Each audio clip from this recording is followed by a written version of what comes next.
Thank you for listening to Hustle and Heart. I'm your host, Edie Weintraub. Today, we're diving into the evolving relationship between cities, design, and people who bring them to life. Our guest is Conrad Kickert, a urbanist, researcher, and professor at University of Buffalo's School of Architecture and Planning. With a background in architecture and urbanism from TU Delft and a PhD from University of Michigan, Conrad has dedicated his career to understanding how urban spaces shape our lives. He's the author of Dream City, Creation, Destruction, and Reinvention in Downtown Detroit, and co-editor of the Palgrave Handbook of Bottom-Up Urbanism, among many other works. His research has been featured in New York Times, Bloomberg, and NPR, and he's a frequent speaker at global urban design conferences. In this episode, we're excited to explore how cities evolve, the future of urban retail, and why the spaces around us are more than just buildings. They're the canvas for the art we're looking to create. Conrad, thank you so much, and welcome to the show. Thank you very much. So I know we've had a chance to kind of pregame, but I'm excited to share with the world our conversation. You've lived in multiple cities around the world. Tell us how that has shaped your understanding of urban spaces and the work that you do today. That's a very good question. So cities are obviously very different, as you mentioned in your wonderful introduction. I grew up in the Netherlands, cities being very small-scaled, fine-grained, walkable. I had the pleasure of growing up in The Hague, which is not Amsterdam, right? It's not your typical tourist city, but a very livable city nonetheless. And as a child, already understanding the value of lively streets, also the value of retail streets as well, and seeing that city change a lot. I've lived in some of the cutest cities in the world. I studied in Delft. Some of you may know it for the pottery. I know it for the architecture school. I lived and worked in Oxford, England for a while, another one of these very cute cities as well. Ended up living there right in the retail heart, probably being one of the only residents in the retail heart because those tend to be only shops. Lived and studied in Ann Arbor, Michigan. Lived in Cincinnati and now in Buffalo. So wow, we've been through the variety of cities, and there seems to be a universality to cities, which is, cities should support our daily lives. They should be walkable. They should allow us to gather. They should allow us to enjoy ourselves, and that's not always the case, Edie, as you know, right? Some cities and some areas in cities do better than others than that, and that's really what I've been studying quite a bit, is how do you create through walkable cities, sociable cities, but also vibrant cities, and frankly also, why don't we have more of those, right? So what is it that seems to have taken us away from these areas? Why do we have so many unwalkable cities, frankly cities without a sense of place, car-based cities, but also just unsociable cities? Why do we have cities that make it so difficult for us to get together and to meet our friends, or to, meet new people as well? So that has really been at the core of my studies. I try not to be the Dutchman that says everything is better in the Netherlands. I think there's actually a lot of qualities in American cities that we may have forgotten about that I'm also studying as well. So, as I said, cities have certainly shaped the way that I think a city should be. It would be ludicrous, foolish for me to say that that's not true.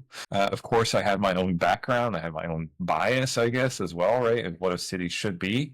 And that shapes your research agenda for sure. But having lived in the US for solid 15 years now, I really have come to appreciate a very unique urbanism that's very American and very unique, that frankly Dutch cities are now looking to emulate. So for instance, think about high-rise living. The Netherlands populations are going up. We're trying to protect our countryside, and increasingly the Dutch are thinking, maybe we should reinvent the way that we live in higher rise buildings. And obviously we could learn from the United States, we could learn from Canada quite a lot as well, and how people have done this in the US for decades, right? And how we can both blend high-rise living and lively streets, which maybe we'll talk about in a future question. It's very paradoxical. It sounds like, the tighter you cram people up, the better it gets, the more lively your streets get. Absolutely not. Those have been sort of some of the smaller questions I've been working on as well. Yeah, I'm fascinated because, of course, I love traveling as well, and in Amsterdam, because that's really the extent, unless we were going through the locks and experiencing other parts throughout Amsterdam, everything is very vertical, right? And even the windows, right? There's a hook on the outside of the building because as you move things in and out, you move them out as you pop the windows in and out. You don't go up staircases as we have in other forms of architecture. So I'm curious, what do you think that nice balance is where you've got high rise, you've got density, but also you have human scale? Because I feel like there is something that is, and might not be perfect everywhere. It's nice to have a little bit of variety, but I worry about communities like Amsterdam that have historically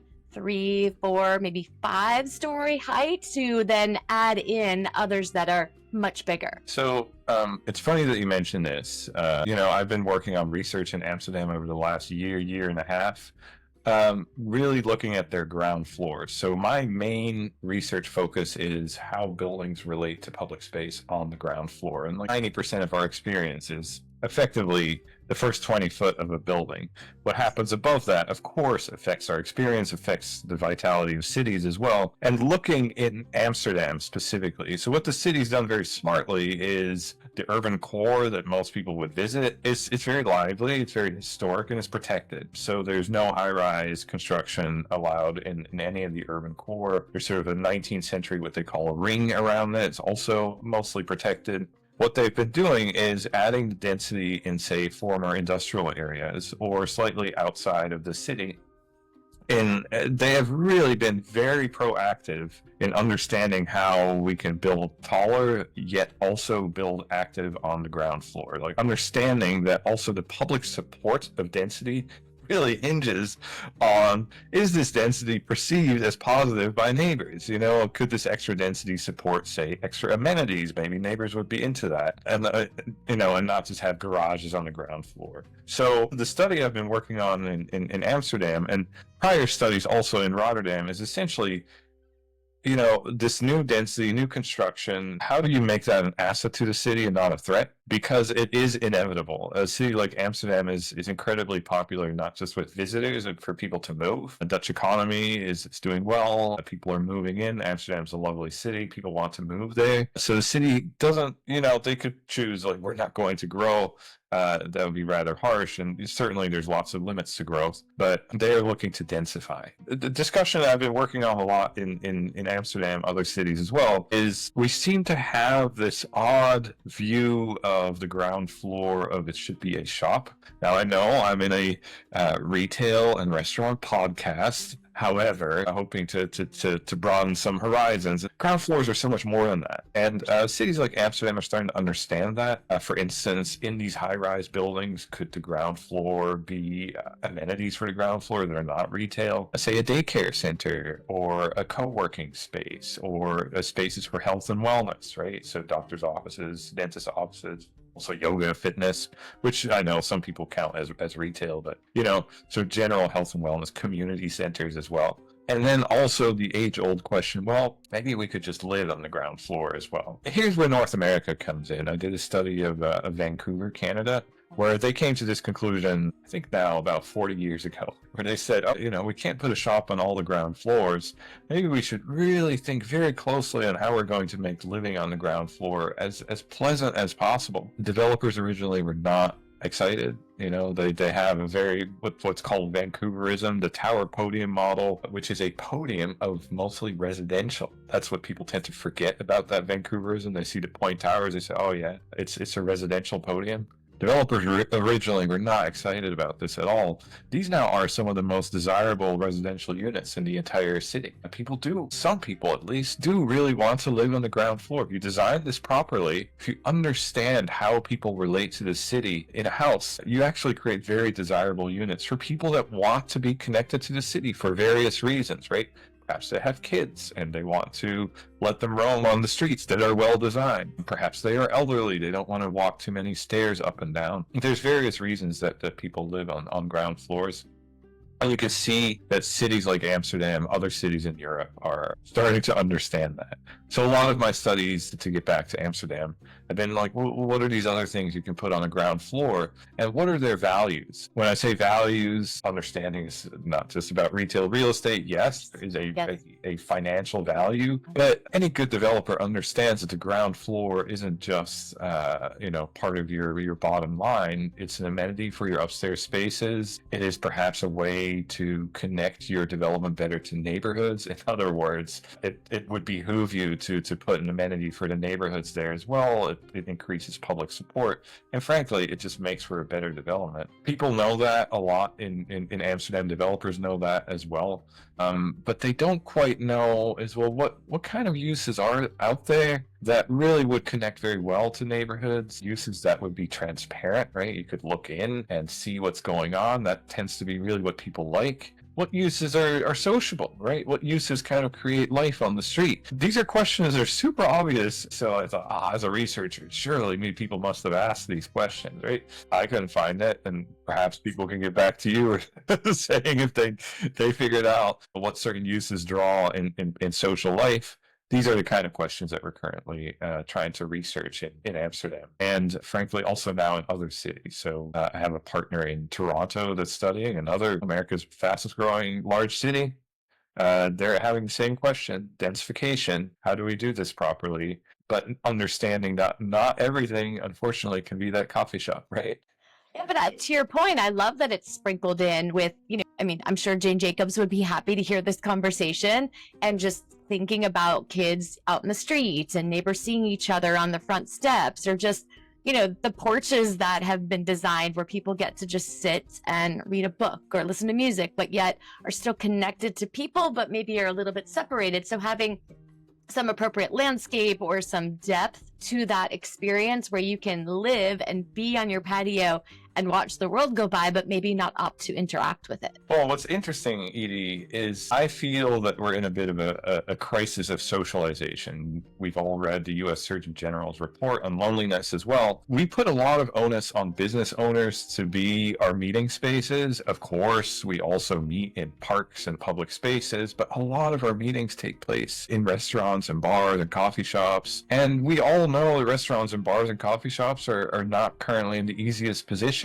So to then expect all of city social life to take place in what is essentially private establishment that is just looking to get by makes you wonder if you can't broaden the perspective of urban socialization. I was shocked to find early in my research, 80% of new social contacts in the city are made right in front of your house. Although when you think about it, it's like, yeah, that makes sense, right? Like, hi, I'm Conrad, just moved in.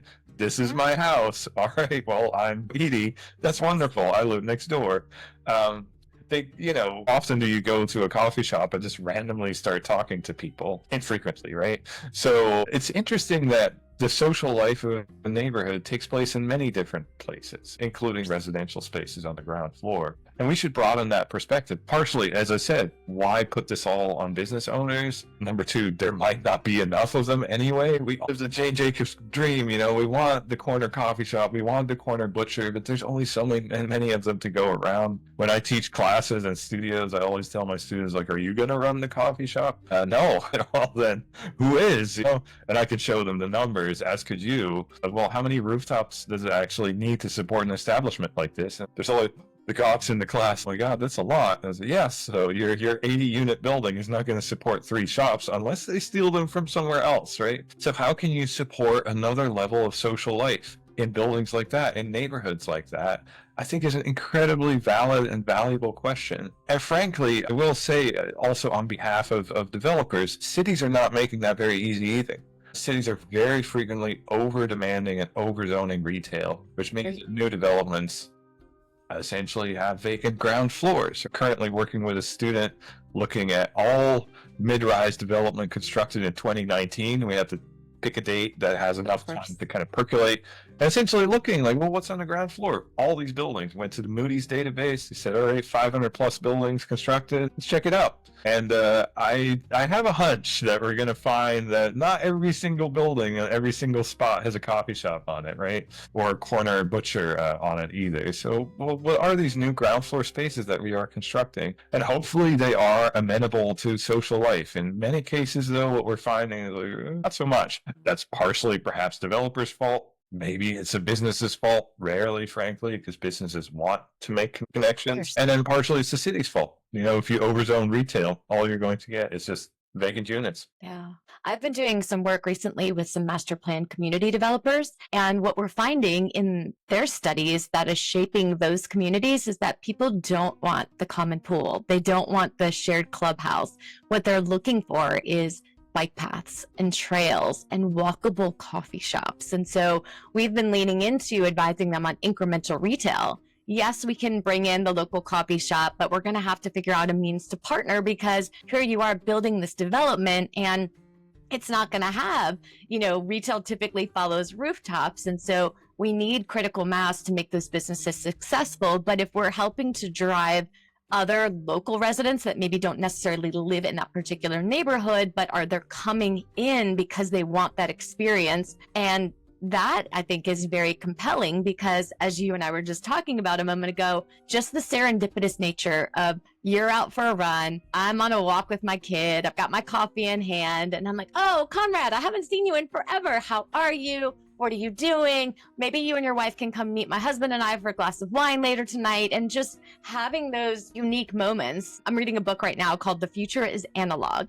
and why I can't completely agree that it should be 100% analog, because obviously you and I Doing right now. we're in different areas, but we're able to chat and have this conversation and build trust with one another. There's small pieces that we are missing from this virtual experience, right? Like, I am not able to watch all of your body language. I can't see all those social cues, but then also the contemplation of 100% work from home, even though it's very convenient for me to just jump out of bed, put my makeup on, clothes, all of that, jump on the screen, you're missing all of those serendipitously shared moments in that time to get from your home to the office, or the kids to school, or to the doctor's office. And all of those shape us so immensely that, we need that healthy balance of all of it. So I'm very curious, what do you want to pull out from what I just shared? The first thing that came to mind, super academic thought, like bear with me here, Yeah, of is course.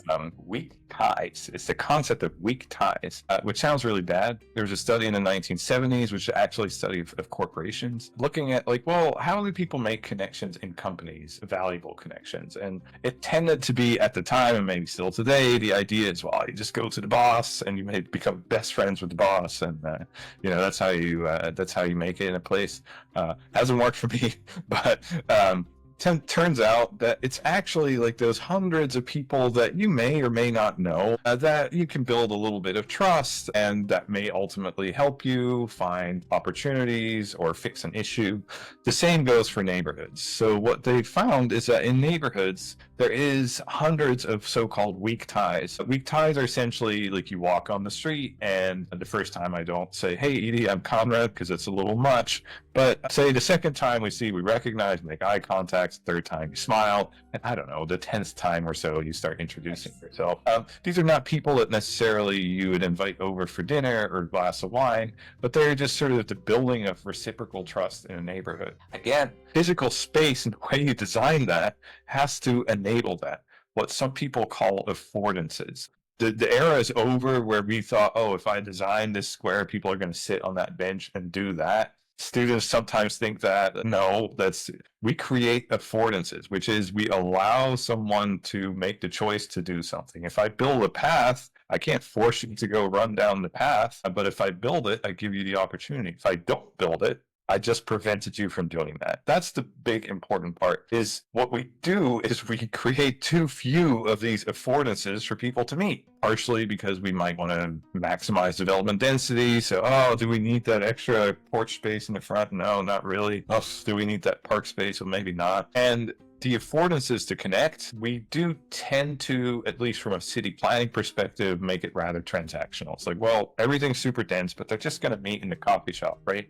Maybe. Or, in the city park far away. And it's like, no, it needs to be part of your everyday routine to say, walk the dog, or have a porch in front of you where if the weather's finally nice, the Buffalo sun you can see now is finally shining, it becomes part of your everyday routine to just bump into people. To design sociable spaces and just bump into people, I think we should talk about this far, far more. And yes, of course, retail has a part of that, but there's so much more to it that I think developers and cities should really work together and sit down and say, what is actually viable?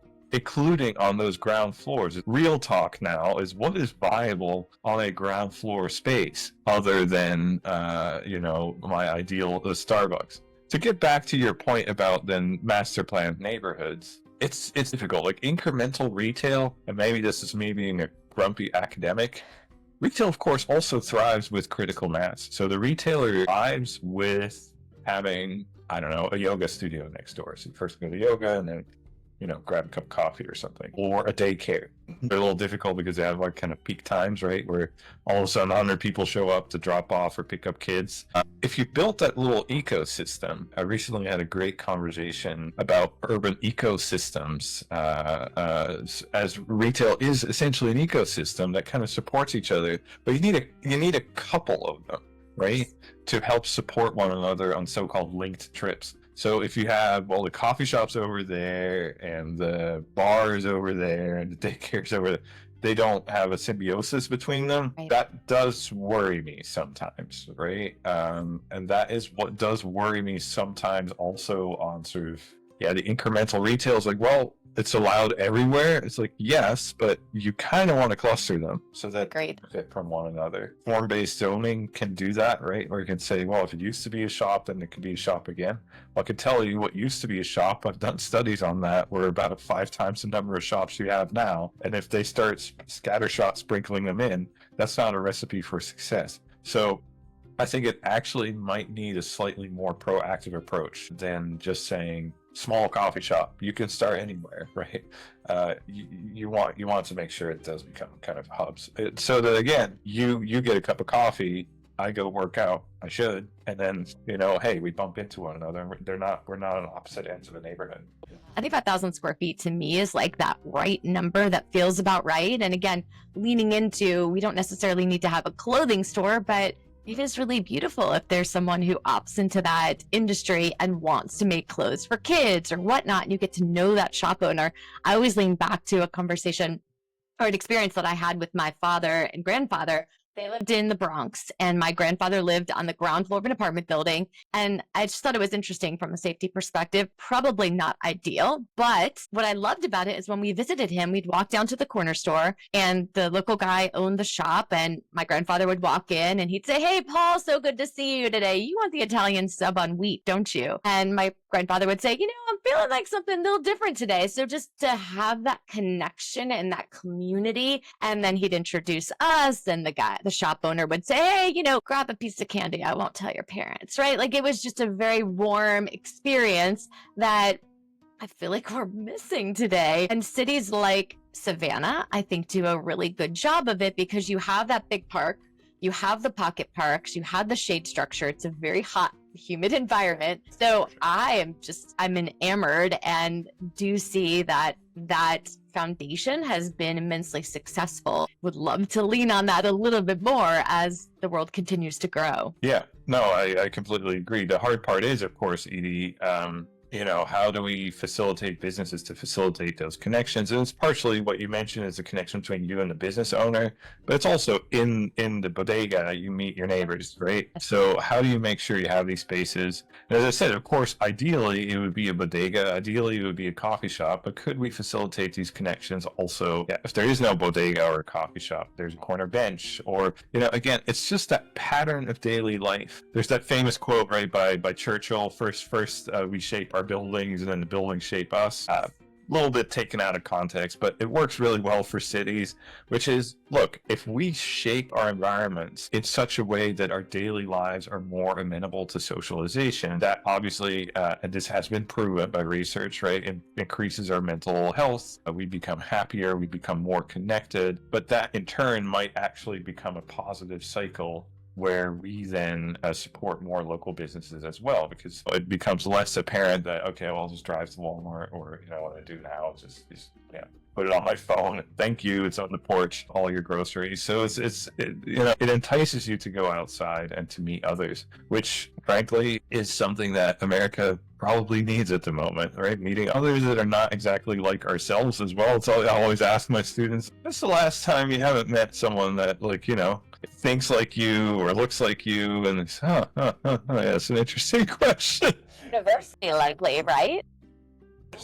Yeah, Very difficult. Sometimes we have discussions about this. Oh yeah, well, I meet them on the public square. I'm like, well, when's the last time you've been to a public square? Did I meet them in the coffee shop? I said, no, that's a bit of a subsection of the population. You may have heard, Edie, at some point, there is a sociologist, Anderson, and he describes the cosmopolitan canopy. So these are places that you meet people that are really not like you, like public markets. So he talked about the Reading Terminal Market, right, in Philadelphia. So for instance, public markets are a really nice place to do that. And if those are inclusive public markets, so, some of the farmers markets tend to go on the higher end of the spectrum. So how do you make a farmers market so that anyone at any budget can go afford something? Those can become really nice spaces just because of the concept of triangulation. And I'm sorry to just keep throwing in academic terms here, right? So triangulation is, I have something in common with you. So Edie, I bump into you and I've never met you before, and we sit at a counter and you go, you know what we have in common? We're probably both pretty hungry. So yeah, you could say, oh, this is the best sandwich I've ever had, or the worst sandwich I've ever had, right?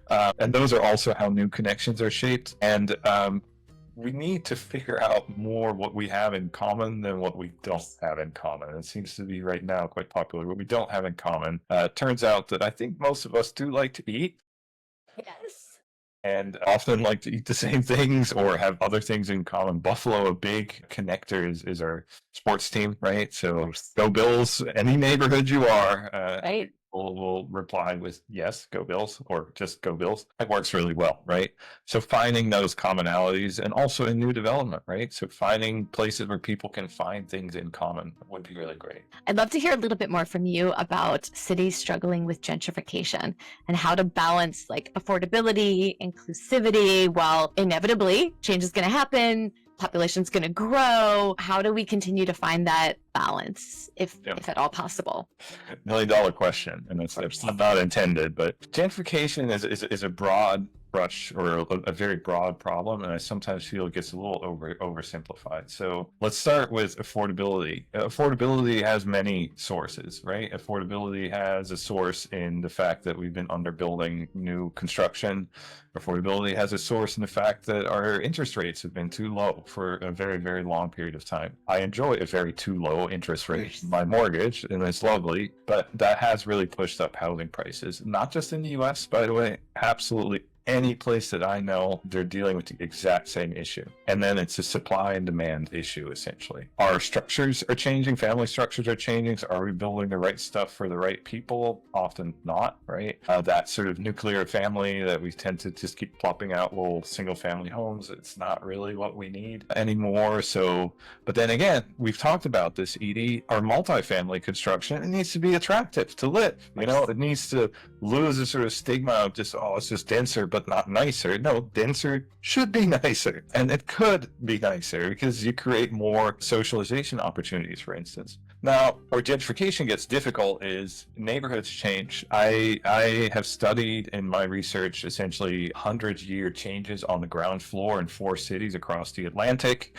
The Hague, my hometown. I did Birmingham in England, Detroit, Michigan, and then Vancouver, Canada, and certainly have looked at the history of many other cities. And the one thing I can tell you is cities just change. They gentrify, quote unquote, so certain neighborhoods lift up in the type of commercial activity, the type of residential activity, and also, frankly, many neighborhoods go in the other direction, right? So if you look at, say, the fringes of downtown Detroit, at least for the longest period of time, that was certainly not a period of gentrification. Also, as a result, people move around cities and move between cities as well. It's also almost inevitable. What is unfortunate in that process is a lot of the research I do is predicated around the concept of place. Place is sort of like finding our roots in environments, and if we are forced to move, you uproot people. That is, to me, the crux issue of gentrification, is if people are displaced. Gentrification, a neighborhood upgrading their values, sorry people, that just kind of happens. And if you don't agree with that, then I guess we would be the first in the course of urban history ever to change that. Displacement is very unfortunate, especially displacement that is involuntary. Right. So what I mean by that is your home values are too high is an obvious one, but also increasingly people are studying commercial displacement. So all that little Bronx corner bodega all of a sudden became really fancy, and you don't really feel like you're at home anymore. I'm currently working with, on another book, an author working on ethnic retail. saying, yeah, this ethnicity doesn't feel welcome anymore because all their shops have closed because the rents have gone up. And that kind of pushes a community outside of a neighborhood as well. So that can be rather problematic as well. Yeah, how do you prevent that? Various issues or various sort of directions. First of all, make sure that you build housing at all income levels is a very, very obvious one. People allow people to, if they have to move, because people move also just because of their life cycle, their life stage, right? Maybe allow them to at least move within the same community so that the sort of uprootedness happens less. Yeah, that's sort of on the supply side. Easier said than done, because you then need to think of like the development structures, or low-income housing tax credits is on the lower end of the spectrum. The middle-income housing is always a problem, right? Because who subsidizes that? It's not luxury housing that pays for itself. It's not low-income housing that has a tax credit program. So part of that might be indeed relaxing some zoning guidelines that might push up housing prices. I think Buffalo did a really good job at eliminating parking minimums as well. So perhaps that cost is out the door. Yeah, easier said than done, Edie, because I mean, of course, that might be slightly, so now everyone's going to bike to work. Right. I don't, right? Oh, no. Yeah. Park somewhere, but at least then have the market decide what the parking ratio should be. So those are among the solutions. Currently, frankly, I have not really seen any great solutions out there in all the different countries that I've seen, frankly, and I'm looking at a lot of them. They're all struggling with this, especially in sort of a chronic under construction period. I have not found like a large scale proper solution other than build. That's fair, right? And then how do you build walkable communities? This also has been, of course, a key point in the new urbanist movement, saying, well, it doesn't have to be more expensive to build a walkable community versus your typical suburban community. Of course, their counter critique is always, well, but Seaside is only for billionaires. It's like, yeah, that's maybe not so much when it first started, but it became hot because it's so inviting. I will say, like, that's why a lot of their other communities that they have constructed are much better proof of concept. We just don't talk about them. For instance, in the 90s, early 2000s, they had the Hope 6 program, right, where they took urban public housing areas that were clearly poorly designed and transformed them. So they've kind of gone across the income spectrum. But again, the silver bullet. I wish I could give you an answer, but academics are terrible at giving like one line. Maybe then let's pivot into like what makes you optimistic? Like what is perhaps along your studies, what are you excited about? Because you've seen so much, you've researched so much, you've lived so many places. What are you excited for? What folks are currently working on or could be leaning into? There's a couple of things I'm pretty excited about. First of all, urbanism is very much still alive. We had a bit of a dip during COVID, right? The people came out of the woodwork saying, I told you so. Cities were unhealthy. Cities are unsafe and inequitable. And, we should all move away out to the hills and countryside. It's like, no, that hasn't really happened. I see tremendous opportunity in downtowns. An opportunity, I say, as a double-edged sword because they need to reap those opportunities. When I studied downtowns, Edie, over the last 100 years, they were very mixed-use places. They were places where people indeed lived. They made stuff that worked. They were messy, fair enough, but they were vibrant. Yeah. And then we had this odd period, about 100 years long or so, where downtown's just office towers. Like you just go in at 9, park your car, or take the metro, take the subway, work, and then after work, maybe grab a drink or something, and then go home. We may now have that opportunity, and the placemaking movement has said this really well, is to turn the central business district back into a central social district. So districts that people could indeed live again, could socialize. And you see some sort of people or some neighbors at the vanguard of that. Lower Manhattan, of course, after their really devastating 9/11 attacks, had to kind of reinvent what they were doing, they were, and became a far more residential area. I see that as a huge opportunity, and I know the opportunity comes with pain, because that comes with financial. Always. It comes with the pain of transforming these buildings, and it comes with big questions also on what happens on the ground floor of these buildings.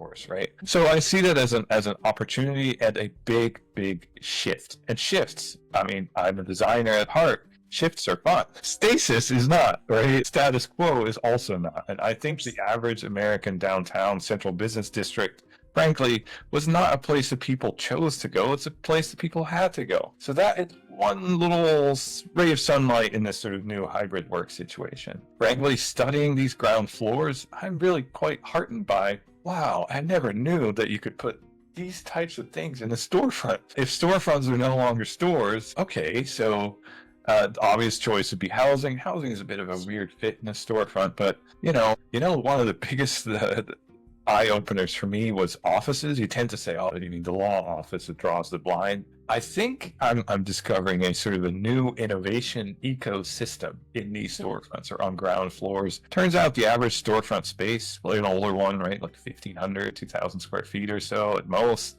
that tends to hold 85% of U.S. businesses. Oh, okay, that's interesting. And, they tend to hold the somewhat smaller businesses and younger businesses. And guess what? Those are the businesses that like to show what they do to the outside. Walking through Amsterdam, walking through Toronto, you can start picking them out. You say, these are little creative offices. They don't draw the blinds. They show, I don't know, it's a marketing firm. They show their latest creations in the storefront. You can look in. They talk to their neighbors who might also be creative businesses. So we're starting to see these new ecosystems at eye level, at street level. I want to be mindful of that, right? Because we tend to say, oh, the loss of retail, the retail apocalypse. And yes, so we can wallow in that. Same with downtown. Oh my God, the office spaces are going down. Okay, you can wallow for a bit. Thank you. And then the question is, now what? And if the now what is exciting, then work on that, right? And understand the value of it. When I say work on that, that doesn't put the onus just on developers. Why would they be the only ones? It also puts the onus on cities. Cities should allow the zoning for more than just a retailer. And increasingly, what I'm still in the middle of this process, starting to see is essentially, well, could the zoning be a little looser, allowing for more uses, but then perhaps the design guidelines, like the way that we can look in and out of spaces or we interact, be a little stricter, essentially, right? So we're focusing less on use and more on sort of interaction. Who knows, right? We'll see. Yeah. We'll see if that works. I love what you said about like having those creative offices where you see people in them, maybe not shades drawn and that it's just dead to the street, because there was the local accountants and the local, shopkeeper and, all those folks that just brought life to the street. But like you said, not every single one of those have to have an active patio. So I love that part. And I appreciate your optimism because I am forever an optimist. Conrad, thank you so much for joining us today. Your passion for cities and the way they shape lives is truly inspiring. I can't wait to read your new book that's coming out. I appreciate how you break down the layers of urban design from retail streets to placemaking and how we can create more spaces for us to come together. For our listeners, I hope you enjoyed this conversation and want to hear more stories of thought from leaders like Conrad. Don't forget to like, subscribe, and share. Your support helps us highlight the incredible work that is happening at the intersection of cities, community, and commerce. Until next time, keep building, keep dreaming, and putting hustle and heart into everything you do. This is Conrad Kickert. Thanks for listening to the Hustle and Heart podcast.